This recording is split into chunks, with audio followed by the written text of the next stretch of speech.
माझे नाव पूर्वा सोमनाथ देसले, इयत्ता दुसरी, शाळेचे नाव चिखलगाव. माझ्या गोष्टीचे नाव आहे चतुर हिराबाई. पाठ झाली, माणिक झोपेतून उठला. बाहेर पाहिले, 2 बैलापैकी एकच बैल दिसला. माणिकने बायकोला हाक मारली. दोघांनी सगळीकडे बैलाचा शोध घेतला, पण बैल सापडला नाही. माणिक आणि हिराबाई बैल बाजारात गेली.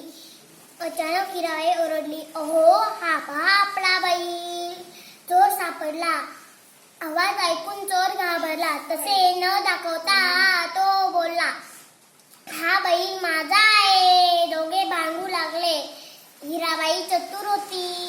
तिने हाताने बैलाचे डोळे बंद केले आणि चोराला विचारले, बैलाचा कोणता डोळा अधू आहे ते सांग. बरोबर सांगितले तर बैल तुझा. चोराने अगोदर डावा